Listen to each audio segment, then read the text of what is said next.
Alam mo dito ngayon, may snow dito ngayon. Hindi naman malakas ang snow pero mahirap talaga pag linis ng kotse. Kailangan mo talaga maalis mo ang mga ay sa kotse, maalis mo ang mga snow sa tabi ng mga kotse dahil makita mo ang mga lugar pag nagmamaniho ka.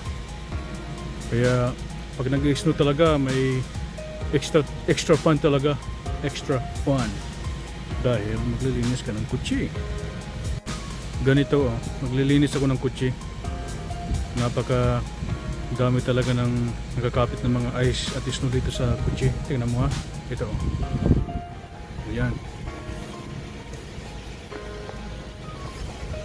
Napaka useful talaga pag may ganito ka Ito ang ice scraper at pang alis ng snow, pang brush ng snow. Kung wala ka ganito, mahirap. Hindi ka talaga makakakita ng mga ginagawa mo sa labas. Hindi ka makakamaniho dahil hindi mo nakikita dahil sa ice at snow. Yan. Ay, ganyan. Ito hindi mo makikita. Kung ito ay naka-block. Yan.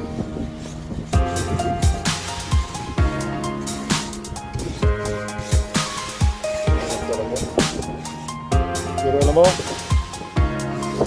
wala yung reklamo sa akin dahil tapos naman so, true lang. Break roll.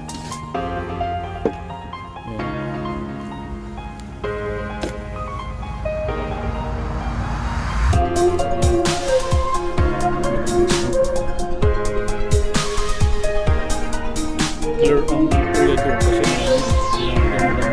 hindi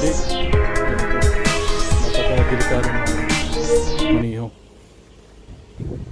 O sige mga YouTubers, ingat po kayo lahat. Uwi na ako.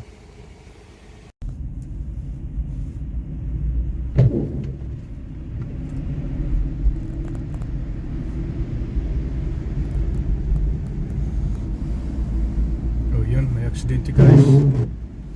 Kaya mga tao dito na hindi nagdadandaan, ganun talaga nangyayari, nalulose control sila.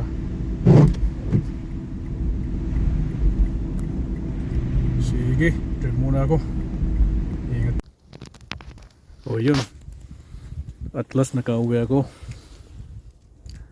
Ang daming na mga na-accident na mga sasakyan papunta dito dahil ang kalsada napaka dulas dahil sa ice.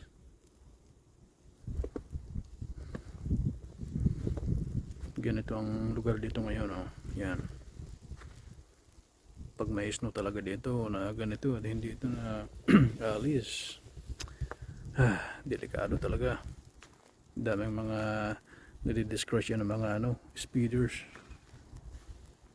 So until next time guys, salamat sa pag-watch. Ingat guys, thanks for watching.